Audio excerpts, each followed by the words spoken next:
चलिए तो आज की शुरुआत कर लेते हैं हम लोग। तो लास्ट क्लास में क्या क्या हम लोग किए थे, क्वेश्चन ही किए थे मेजरली। लास्ट क्लास तो हमारा क्वेश्चन बेस्ड ही रहा। डाउट्स आपके जो भी थे वो क्लियर किए गए और जो भी सवाल था ट्रिगो का सवाल ही ज़्यादातर किया था। बाइनोमियल कल तो पढ़ा नहीं था, तो ट्रिगो हम लोगों ने ऑलमोस्ट ख़त्म कर दिया है। ऑलमोस्ट का मतलब ख़त्म हो गया वो। तो आज हम लोग फिर से बाइनोमियल पे आते हैं। बाइनोमियल में कुछ बातें आप लोगों के साथ मैंने शेयर किया था। क्या क्या किया था ज़रा मुझे याद दिलाना। एक ये बताया था एनसीआर के बारे में, है ना। इसमें क्या बोला था कि सिलेक्शन ऑफ ऑब्जेक्ट्स है, आर ऑब्जेक्ट का सिलेक्शन एन में से, ठीक है। इसको मैं और क्या बोलता था, n C n minus r, ये भी बोलता था ना।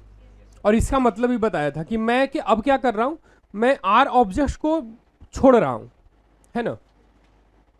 मुझे अब ये करना है, मुझे अब एन माइनस आर सेलेक्ट नहीं कर रहा हूं, मैं सिलेक्ट आर ही कर रहा हूं, लेकिन जो आर सिलेक्शन है हमारा वो मैं ऑब्जेक्ट को छोड़ रहा हूं, पिक नहीं कर रहा हूं। तो मतलब मान लो कि एक बॉक्स में एन ऑब्जेक्ट्स रखे हुए हैं, तो मैं सोच रहा हूं कि मैं ए आर ऑब्जेक्ट्स को छोड़ दूं, ऑब्जेक्ट्स को टोकरी में बकेट में छोड़ दूं, है ना।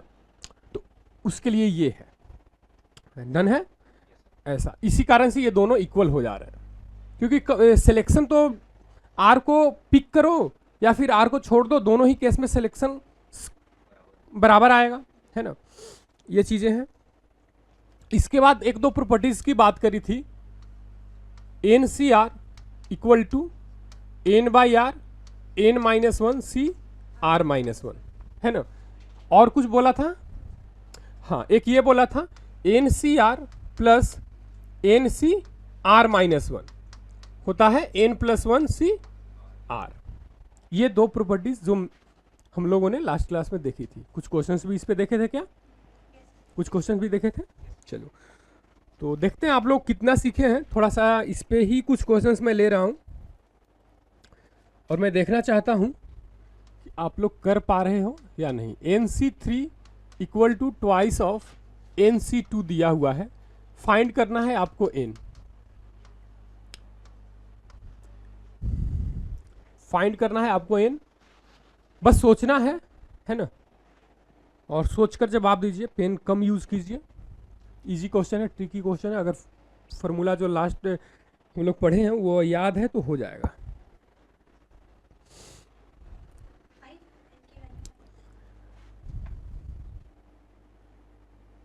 हाँ एन की वैल्यू आ गई 5। आयुष कैसे, नहीं समझे। देखो इसको मैं लिख सकता हूं, ये चीजें अब हो जानी चाहिए थी। एन सी टू मैं लिख सकता हूं, राइट। ये और ये गया तो क्या आया, एन प्लस वन की वैल्यू 6, क्रॉस मल्टीप्लीकेशन कर दिया, एन की वैल्यू आ गई 5, है ना। चलो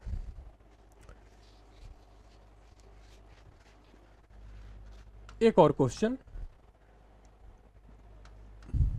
मुझे ना इसका जवाब सेकेंडों में चाहिए।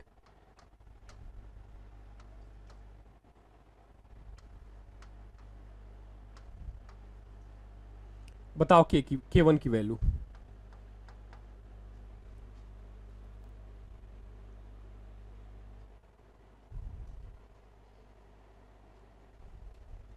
के वन की वैल्यू सेकेंडों में।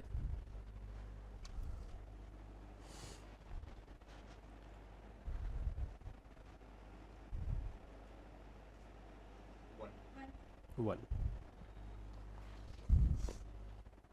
और अगला लिखते के साथ रेडी हो जाना चाहिए, है ना। 15 C8 equal to 16 C9 K2, then K2 equal to what, 16/9, ठीक है। अब नेक्स्ट क्वेश्चन पे आते हैं।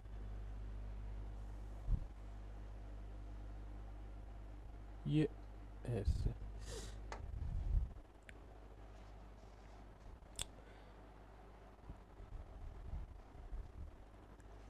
हाँ तो नेक्स्ट क्वेश्चन है आपके पास 8C7 plus 9C7 plus 10C7 plus dot dot dot plus कहाँ तक 52C7। इसकी वैल्यू मुझे निकालनी है।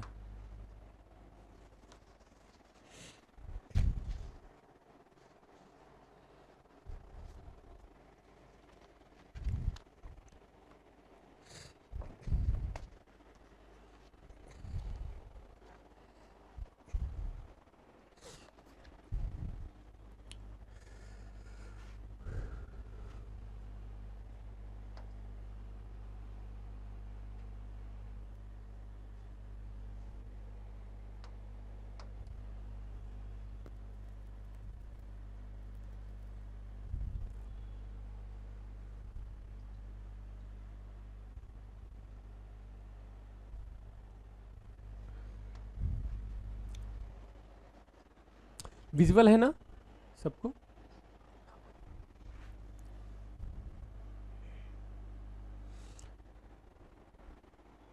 आओ एक क्वेश्चन मैं ट्राई करता हूं, फिर आप लोग देखना कि हम लोग को कैसे इस तरीके के क्वेश्चन में अप्रोच रखनी है। अभी जो हम लोगों ने थोड़ी देर पहले एक प्रॉपर्टी की जो बात करी वो ये था कि NCR प्लस NCR -1 हो तो मैं इसको लिख सकता हूं N+1CR। बट इंपॉर्टेंट ये था कि यहां पे मैंने लास्ट क्लास में बोला भी था कि ये दोनों क्या होने चाहिए, सेम होने चाहिए, और इसमें एक का डिफरेंस होना चाहिए, तभी ये प्रॉपर्टी लगेगी, है ना। ऐसे किसी नंबर के लिए नहीं लग जाएगी। बट यहां पे मुझे क्या दिख रहा है ये सीक्वेंस में कि ऊपर में एक का डिफरेंस है और नीचे में सेम है, उल्टा है ना, उल्टा है। तो फिर क्या किया जाए, सुनो, मैं यहां पे क्या कर रहा हूं, लिख रहा हूं 8C कितना लिख दिया जाए 6 9/7 8C6। उसको वो ऐसे करने से कोई फायदा नहीं है बेटा। इसको अगर आप ये कर रहे हो 8C6 इंटू 9 आएगा, यहाँ पे 9/7 आएगा, फिर ये 9/7 का क्या करोगे, है ना, मामला वहां फंस जाएगा। तो देखो मैंने क्या किया, 8C6 अगर यहाँ पे होता, ऐसा मैं सोच रहा हूं कि अगर यहाँ पे 8C6 होता तो मैं इन दोनों का समेसन निकाल लेता, और वो समेसन क्या आता 9C7 आता। एक सेकंड क्वेश्चन, हाँ, तो फिर यहां पे इन दोनों का तो नहीं हो पाता फिर, क्योंकि ये दोनों सेम हो जा रहा है, 1 का डिफरेंस होना चाहिए था, राइट। तो ये भी नहीं चलेगा। और सोचते हैं,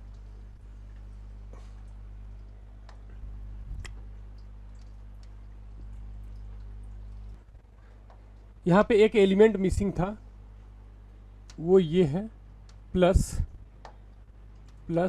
7C7। अब सोचो, अब सही हुआ ये,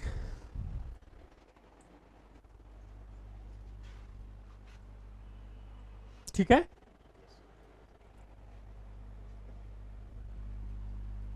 सही है ना।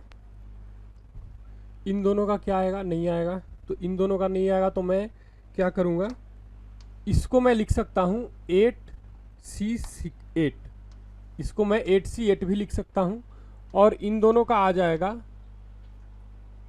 हाँ हो गया, देखो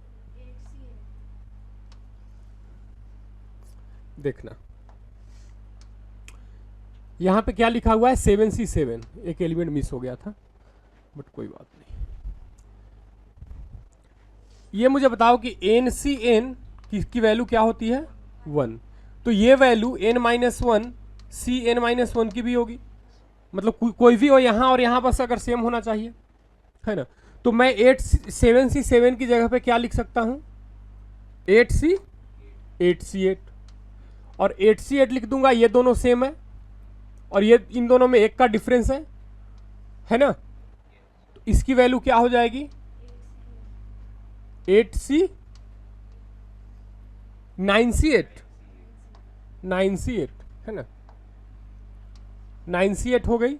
अब ये देखो इन दोनों का एन सेम है, सेम है, अब सही है, ये दोनों का सेम एन सेम है और नीचे वाले में एक का डिफरेंस है, ये आ जाएगा 10C8। फिर इसका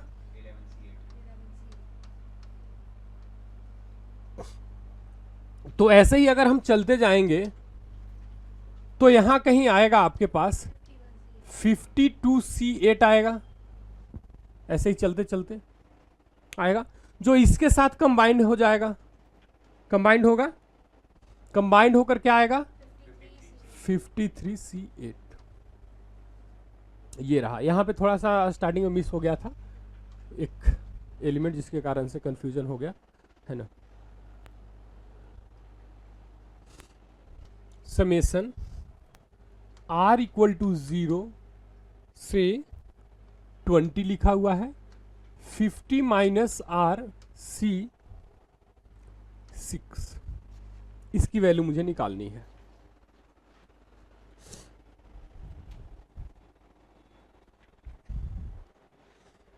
सबसे पहले ये समेशन को ओपन कर दो, तब दिख जाएगा आपको क्या आ रहा है ओपन करने पे।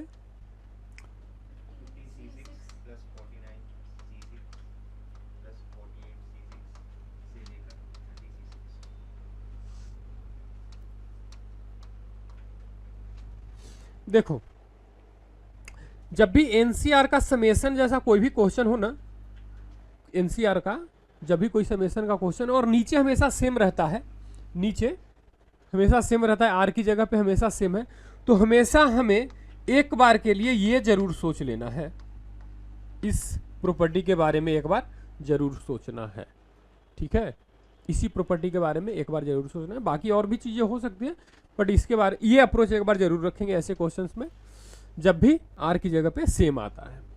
चलो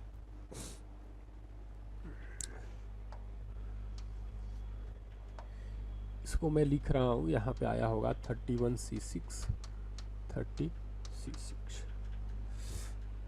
अब देखो अगेन यहां पे समेशन तो तभी लगता जब ये दोनों सेम होता है ना, ये दोनों सेम होता तो मैं यहां पे समेशन लगा लेता, बट ऐसा है नहीं, तो क्या करें, मैं ये सोच रहा हूं कि यहां पे 30C7 आ जाए। अगर ऐसा होता तो नीचे एक का डिफरेंस भी बन रहा है और ऊपर सेम भी बन रहा है ना, तो मैं एक बार ये करके देखता हूं, ठीक है। तो इसका समेशन क्या बनेगा 31C7, और मुझे ये दिख रहा है कि इन दोनों को भी मैं सम कर सकता हूं प्रॉपर्टी लगाकर, इसका भी 32C7, और यहां पे 32 आया होगा, 32C6 यहां पे होगा ना, 32C6, तो इन दोनों का क्या हो जाएगा 33C7। तो मुझे लग रहा है ये काम कर रहा है ना। तो इन इसके साथ समेशन करने के बाद क्या आया होगा 50C7 आया होगा, और इन दोनों को ऐड करेंगे तो क्या आएगा 51C7 ये आएगा। बट हमने तो ये एक्स्ट्रा ऐड किया था ना, तो यहां पे माइनस कर लेंगे, तो हमारा आंसर ये हो जाएगा 51C7 माइनस 30C7। ठीक है, आगे बढ़े।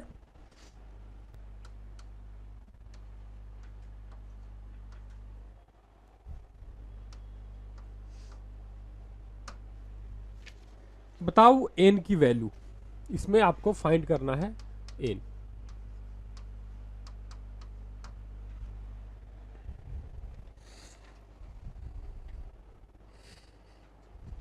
नहीं सोच पा रहे हो, सोचने का काम करो, है ना, पेन चलाने का कम काम किया करो, ठीक है। देखो इधर आ जाओ, अब ये दोनों अगर इक्वल होता तो एन की वैल्यू क्या होती, अगर ये दोनों इक्वल होता तो एन की वैल्यू क्या होती बताओ।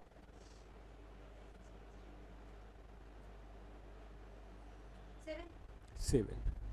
कैसे, हाँ 4+3, क्योंकि ये ऊपर वाला सेम है, तो ये दोनों अगर इक्वल होता यहाँ पे, ये इक्वल का अगर यहाँ पे मैं साइन लगा देता, तो ये अगर ऊपर वाला सेम है तो नीचे वाला या तो सेम होगा या तो इन दोनों का सम n के बराबर होगा, ऊपर वाले के बराबर होगा, राइट। तो ये दोनों तो सेम नहीं है, इट मीन्स कि n की वैल्यू 7 होती है ना। तो अब ऐसे में क्या करेंगे, अब मुझे ये देखना है कि ये बड़ा कब होगा, ठीक है ना। तो एक बार आप n की वैल्यू 7 से बड़ा रखकर देखो और एक बार n की वैल्यू 7 से छोटा रखकर चेक करो, है ना, ठीक है। तो 7 से बड़ा रखोगे 8, ठीक, आप कुछ भी रख सकते हो, मैं 8 रख रहा हूं, ठीक है। 8 जब रखेंगे तो क्या आएगा, 8C4 ग्रेटर देन 8C3, इसकी वैल्यू 8 7 6 5 4 तो चला जाएगा, यहां पे आएगा 24, 4 का फैक्टोरियल, और ये आ रहा है 8, बोलो जल्दी, 6/6, ये आ रहा है 8 7 दोनों जा रहा है, 6 भी गया, ये 6 भी गया, 4, मैं सही कर रहा हूं, तो 7 4/4 यानी कितना आ रहा है, कुछ भी आ रहा है 1 से बड़ा है, और ये इधर 1 आ रहा है, राइट, ये बोल सकते हैं इधर 1 आ रहा है, ये 1 से बड़ा कुछ आ रहा है ना। तो मैं बोलूंगा कि ये हम n की वैल्यू 8 ले सकते हैं, n की वैल्यू चूंकि मैं 8 ले रहा हूं तो मतलब ये हमारा आंसर रहेगा कि n की वैल्यू मुझे क्या लेनी होगी, ग्रेटर देन 7। और जब ये आ रहा है तो मैं अब ये चेक करूंगा कि क्या इस रीजन में भी है क्या कुछ, है ना, इस रीजन में भी है क्या कुछ। तो इसके लिए मुझे n की वैल्यू एक बार 6 रखकर चेक करनी पड़ेगी, तो n की वैल्यू एक बार 6 रख लो दोनों में, तो क्या आ रहा है 6C4 greater than 6C3, 6C4 की वैल्यू 6 5 2, 6 5 2 15, और इसकी 6 5 4 6 20, कौन बड़ा, 20, यानी ये बड़ा है, बट मेरा इनइक्वालिटी क्या बोल रहा है, हाँ, तो इसका मतलब ये गलत हो जाएगा, n की वैल्यू मैं 7 से छोटा नहीं ले सकता हूं, जब भी लूंगा 7 से बड़ा लूंगा, आ गया हमारा n की वैल्यू। तो ऐसे आपको ऐसे क्वेश्चन में सोचना होगा, है ना, डायरेक्ट वो इनइक्वालिटी वाला, इनइक्वालिटी बोल रहा हूँ, इसका फॉर्मूला नहीं लगाना होगा, n फैक्टोरियल अपॉन n-r कर जो लगा रहे थे। हालांकि आंसर वहां से भी आएगा, ऐसा बात नहीं है, लेकिन वो लंबा जाएगा, ठीक है, हाँ। और जब इतना कर ही रहे हो तो मुझे NCR अपॉन NCR-1 की वैल्यू बता दो।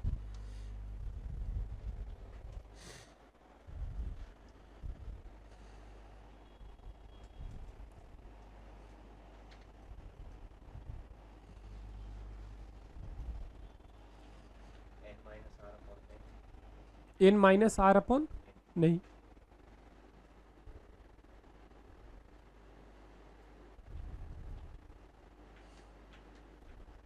आइए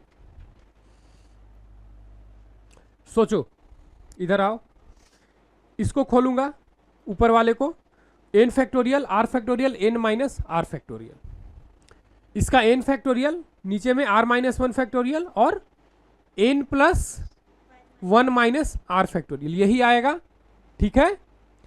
तो इसका जो न्यूमरेटर है इसके न्यूमरेटर से कैंसिल हो जाएंगे, इसका डिनोमिनेटर ऊपर चला जाएगा और इसका डिनोमिनेटर नीचे आ जाएगा, ऊपर वाले का डिनोमिनेटर नीचे और नीचे वाले का डिनोमिनेटर ऊपर। तो आ रहा है, इसका डिनोमिनेटर क्या था, r-1 फैक्टोरियल n-r+1 फैक्टोरियल, यही था नीचे वाले का, है ना। और इसका क्या आएगा, r factorial n-r factorial, n-r factorial, ये देखो जा रहा है, कितने से जा रहा है, आर से जा रहा है, ठीक। ये भी जा रहा है, किधर जा रहा है, इधर जा रहा है, एन माइनस आर प्लस 1 से जा रहा है ना, इससे एक बड़ा है ना ये, ठीक है। तो क्या आया, n C r upon n C r minus 1 की value n minus r plus 1 upon r factorial. याद रखेंगे, ये अगला प्रॉपर्टी है आपके लिए बाइनोमियल कोफिशिएंट का। अभी हम जो भी चीजें कर रहे हैं ना वो बाइनोमियल कोफिशिएंट है, ठीक है। एनसीआर मतलब बाइनोमियल कोफिशिएंट। अच्छा, एक क्वेश्चन घर के लिए आपके पास दिया हुआ था 5C4 समेशन आई की वैल्यू 1 से लेकर 4 तक 50 माइनस IC3, ये हुआ था नहीं, अब हो जाएगा, क्योंकि इससे पहले मैं जो भी क्वेश्चंस करवाया वो कुछ इसी प्रकार का था। इसको आप एक्सपेंड करेंगे फिर चेक करेंगे, हो जाएगा कि सोल्व कर ही दूं, हो जाएगा। बढ़े आगे, एक और क्वेश्चन लेता हूं, एक दो। आपके पास लिखा हुआ है NCM plus N-1CM plus N-2CM plus dot dot dot, ऐसे ही चलते जा रहे हैं। कहां तक जा रहे हैं हम लोग, जा रहे हैं MCM तक। इसकी वैल्यू मुझे फाइंड आउट करनी है। मुझे ये बताओ, मुझे ये बताना आप लोग, इससे जस्ट पहले क्या आया होगा।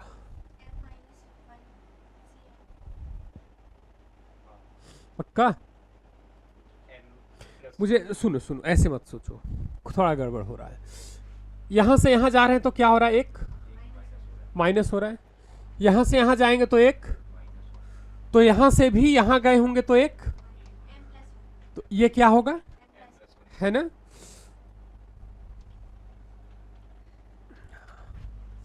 तो यहां पे आएगा M+1CM, उसके पहले M+2CM, राइट, समझ गए। अभी अभी थोड़ी देर पहले मैंने आपको बोला था कि जब भी नीचे में सेम सेम दिखे हमेशा सीरीज में, आपको क्या सोचना है, आंख बंद करके NCR -1, यही सोचना है ना। तो हम यहां पे भी वही सोचने वाले हैं। तो कैसे सोचेंगे, यहां पे तो ये दोनों सेम है नहीं, तो लाना पड़ेगा। तो मैं इसी को M+1 लिख सकता हूं, ठीक। और जैसे ये लिखेंगे ये दोनों मिल जाएंगे, है ना। और मिलकर क्या बनाएंगे, M+2C M+1। और फिर ये बोलेंगे कि अरे हम भी खेलेंगे, है ना। ये आ जाएंगे M+, ऐसे ही होता जाएगा। तो ये बताओ कि इनके साथ जो मिलेगा उसके बाद क्या बनेगा, NCM+1, इन दोनों के साथ M+1 N+1CM+1। आसान है, बस यहां थोड़ा सा जो पेंच फंसता है, यहां पे सोचना जरूरी है। यहां हो गया तो सारा हो जाएगा, है ना। एक ऐड देखे हो जिसमें बहुत बड़ा एक छोटा छोटा जैम वाला जो टॉफी होता है लगाया रहता है, उसमें एक छोटा सा कोई बंदा आता है और नीचे से उठा लेता है, फिर वो पूरा जैम का पहाड़ गिर जाता है ना, है ना। हाँ, ये वैसा ही है कुछ। एक बार यहां पे थोड़ा सा कुछ लगा दिए, फिर सारा का सारा सोल्व हो जा रहा है, ठीक। आगे एक आखिरी सवाल लेता हूं, फिर थ्योरी की तरफ बढ़ेंगे, है ना। बाइनोमियल जो है, अभी तो हमारा बाइनोमियल का कोफिशिएंट पे ही चल रहे हैं हम लोग। देखते हैं आप लोग कर पाते हो या नहीं। इतने क्वेश्चंस लिए हैं,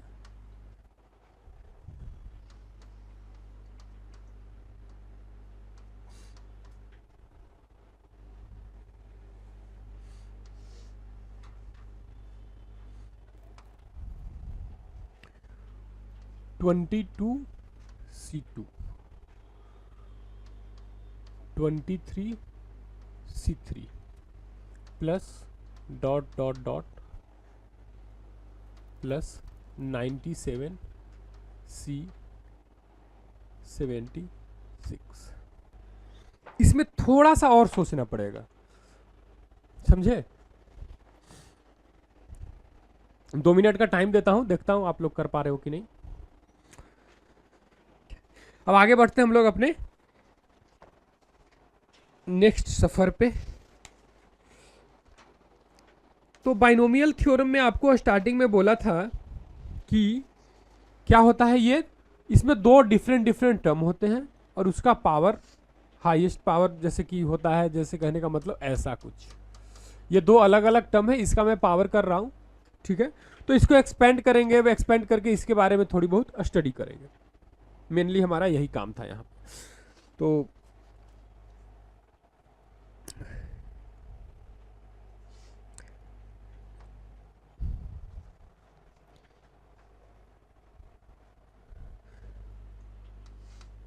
लिखिएगा आप लोग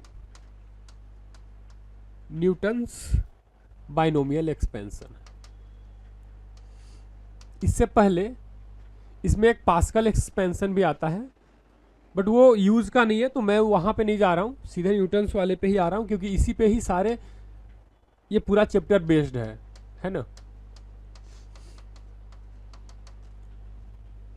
इन्होंने बोला था कि a प्लस एक्स की पावर अगर n कर रहे हो, एक a प्लस एक्स की पावर अगर n बोल रहे हो, तो मैं इसको एक्सपेंड करूंगा और क्या लिखूंगा, एन सी 0, ठीक है, a की पावर n x की power 0 plus n C 1 a की पावर n माइनस 1 और x plus n C 2 a की power n minus 2 x square plus ऐसे ही चलते जाएंगे। Last term n C n होगा, a की पावर n माइनस एन यानी कि 0 और x की पावर n, x की पावर n। देखो कैसे, एक चीज यहां पे ध्यान दीजिएगा आप लोग, वो ये है कि इसका पावर और इसका पावर दोनों का सम कितना है, n प्लस 0 n। इसका पावर और इसका पावर कितना है, दोनों का सम n। यानी सभी टर्म में इन दोनों का पावर का जो सम है वो n है ना। वो n क्या है, ये वाला n है। ये क्लियर है बातें।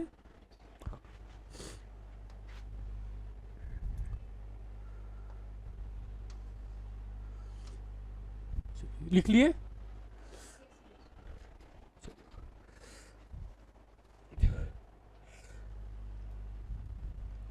इसमें टोटल नंबर ऑफ टर्म बता सकते हैं, टोटल नंबर ऑफ टर्म्स कितना है, n प्लस 1, सही।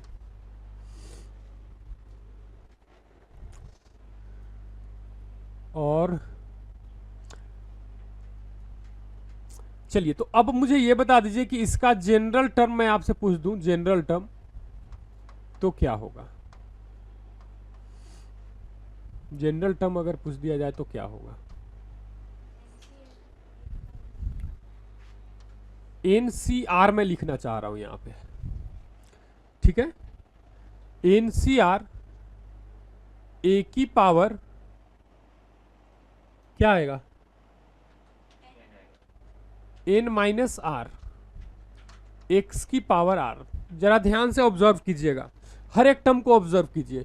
जो यहां 0 आ रहा है वो x की पावर में 0 जा रहा है और यहां n बन रहा है। यहां पे 1 है तो n माइनस 1 हो रहा है a की पावर में और x की पावर में 1 जा रहा है, ठीक। वैसे ही NC2 लिख रहे हैं तो 2 a की पावर में से माइनस हो रहा है, राइट, इंटू एक्स का पावर में 2 जा रहा है, ठीक है। वैसे यहां पे NCR लिख रहे हैं तो r जो है वो a की पावर जो n हमने स्टार्टिंग में लिखा उसमें से माइनस हुआ, n माइनस आर हुआ और x की पावर में r गया।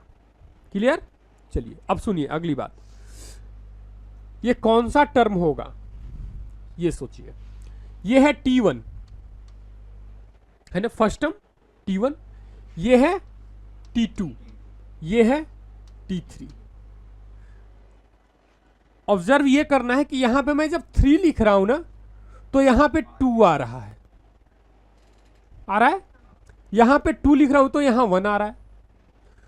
तो यहां पे मैं क्या लिखूं, जब यहां पे R लिखा है तो यहां R+1। ये ध्यान रखना, ये काफी आपको बात कहीं ना कहीं आपको ये मिस्टेक करवा सकता है कि आपसे पूछ दिया कि T5 निकालिए, आप R की वैल्यू 5 डाल रहे हो, है ना। तो ये चीज थोड़ा सा यहां पे बच के रहना है। लिख लिए?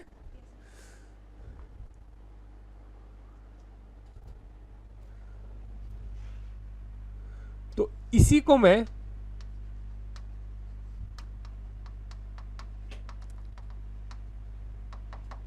कॉम्पैक्ट फॉर्म में जब लिखना चाहूंगा, यानी जनरल टर्म में लिखना चाहूंगा, तो मैं क्या इसको ऐसे लिख सकता हूं, a की power n equal to summation NCR a की power n minus r x की पावर r की वैल्यू कहां से लेंगे, 0 से n, है ना। ठीक है, मैं इस पूरे एक्सप्रेशन को इतना बड़ा ना लिखकर ऐसे भी लिख सकता हूं।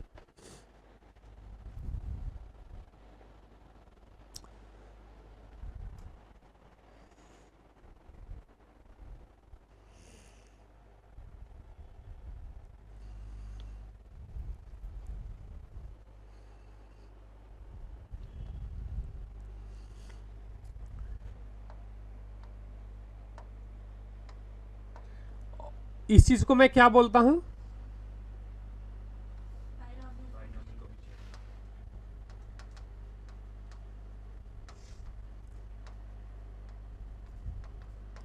और कोई आपसे पूछ दे x की पावर r का कोफिशिएंट क्या है,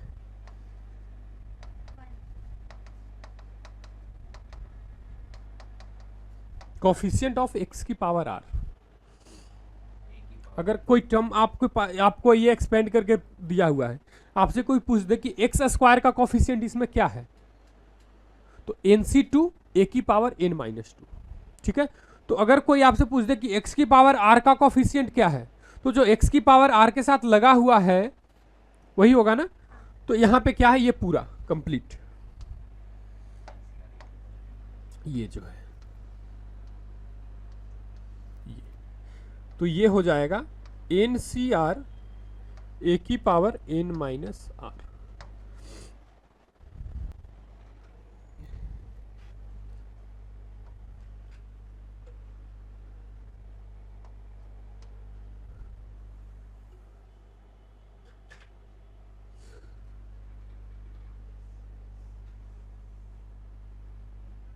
आइए,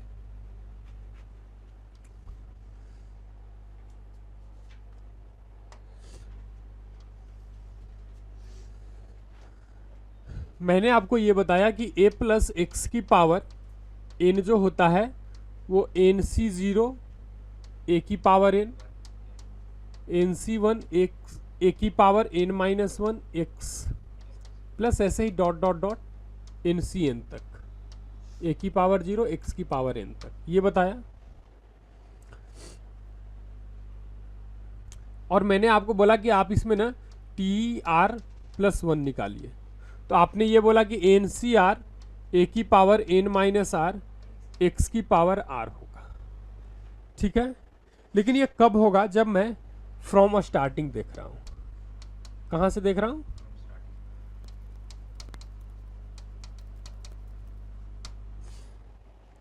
ठीक, मैं यहां, ये है हमारा स्टार्टिंग पॉइंट और ये है हमारा एंड पॉइंट। यहां से यहां चला तो मुझे मिल गया TR+1। ठीक, मैं इस बार चलना चाह रहा हूं यहां से, तो मुझे कितना चलना पड़ेगा कि मैं यहां पहुंचूं, n-r+1। यानी कि अगर मैं इसी चीज को इंड से देखूंगा तो ये कब मिलेगा, t n-r+1 पे मिलेगा, फ्रॉम इंड।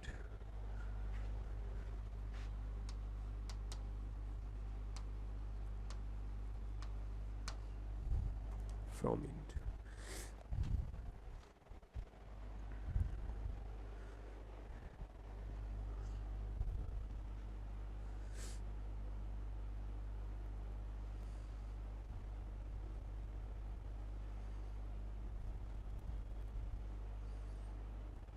लिख लिए। इसके बारे में थोड़ा सा और एक्सप्लेन कर रहा हूं। जैसे आपके पास लिखा हुआ है ऐसे, NC 6C0 लिखो, 6C1 लिखो, 6C0, 6C1, 6C2, 6C3, 6C4, 6C5 और 6C6। सुनो, बाकी A और X भी आएगा, ठीक है ना, A और X भी आएगा, ये जो यहां पे आ रहा है ये सारी चीजें वो भी आएगी, ठीक। मेरा ये कहना है कि ये जो लिखा होगा, ये पहला टर्म लिखा होगा T1, फिर से आया होगा T2, फिर T3,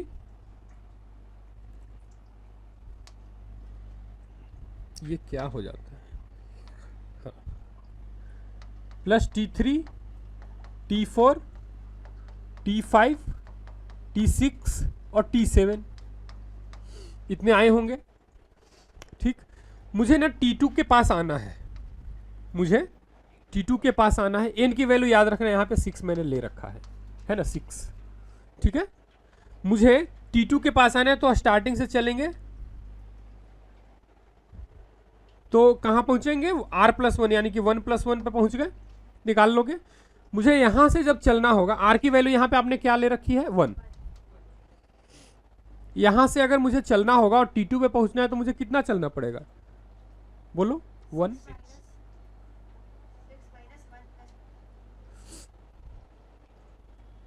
यहां पे 2 टर्म पे आया, यहां पे 1 2 3 4 5 6th टर्म पे आ रहा है, यहां पे सेकेंड टर्म पे आ रहा है स्टार्टिंग से, ठीक। तो क्या ये वेरीफाई हो रहा है, देखना जरा, 6 माइनस R की वैल्यू 1 प्लस 1 आ रहा है, इक्वल टू 6 टर्म पे आ रहा है ना, ऐसे भी आप समझ सकते हो। चलो, लेकिन हमें इतना नहीं सोचना है, इस फॉर्मूले को याद रखने की जरूरत नहीं है। क्यों नहीं है, वो अब आगे बढ़ते हैं। आपको क्या करना है, जब भी ऐसे क्वेश्चन आए तो स्टार मार्क रखिएगा इस चीज को कि a+x की पावर n जो है, इसमें स्टार्टिंग से जब TR+1 पे जो आ रहा है और इंड से जब देख रहे हो वही चीज, तो कब मिल रहा है, Tn-R+1। आप ऐसा मत करो, आप इसको क्या करो, ऐसे लिख दो, ठीक। ऐसे लिखने के बाद आप स्टार्टिंग से ही चलो और TR+1 तक चलो, बस सेम मिलेगा, इतना ही करना है, ठीक है। पलट दो चीजों को। कौन कांस्टेंट है, हाँ हाँ, एक कांस्टेंट भी हो सकता है, वेरिएबल भी हो सकता है, कोई दिक्कत की बात नहीं है ना।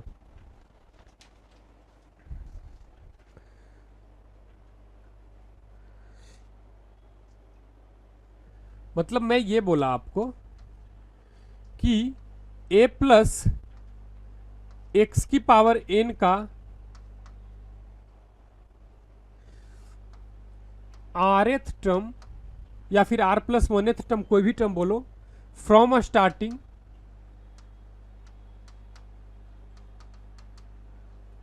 वो किसके बराबर है,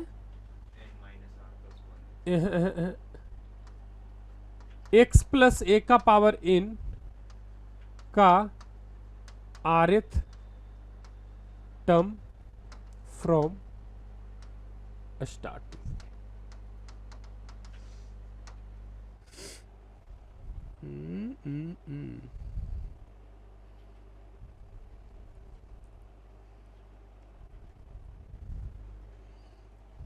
इसको लिख लीजिएगा। कॉफिशिएंट और बाइनोमियल कॉफिशिएंट में डिफरेंस पता चला, हाँ, चलिए। अब मैं आपसे कुछ सवाल कर रहा हूं, जरा मुझे बताते जाना। आपको निकालना है T4 किसके लिए, इसके लिए 2x प्लस y/2 की पावर 6।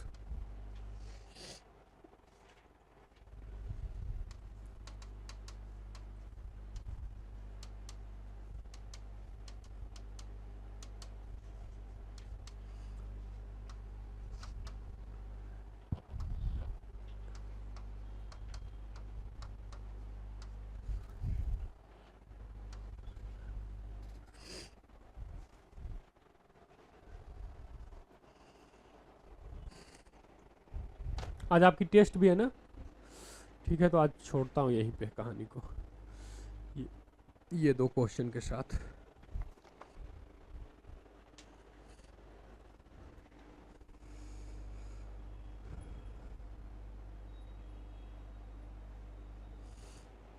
आ गया।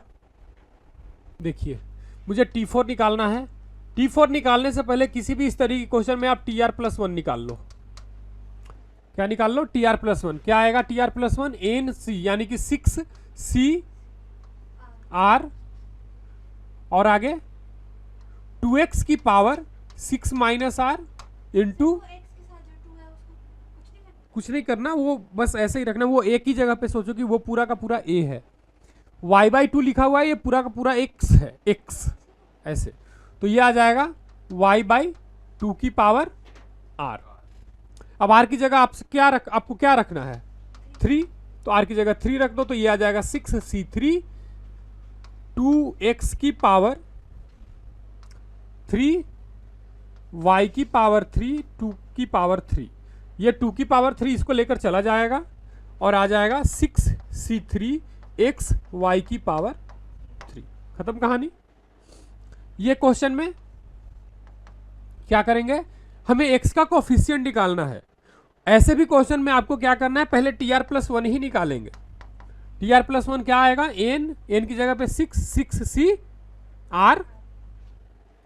6CR, आगे बताओ x की पावर में क्या आएगा? 6 माइनस R, और क्या लिखा हुआ है? 2/R, इसकी पावर 2/x, x पावर में R। R की जगह क्या रखोगे नहीं पता है अभी, ठीक है ना, तो 6CR निकालो, मतलब लिख दो, और यहाँ पे x की पावर 6 माइनस R 2 की पावर R और नीचे में x की पावर R, तो ये क्या बन रहा है? 6CR x की पावर 6 माइनस 2R इंटू 2 की पावर R। मुझे x का कौन सा पावर चाहिए? x का 1, तो इसका जो है ये पावर क्या होना चाहिए? 1। आ रहा है क्या ऐसा कुछ? तो 6 माइनस 2R इक्वल टू 1, तो 5 equal to 2R, 5 equal to 2R, तो R इक्वल टू क्या आया?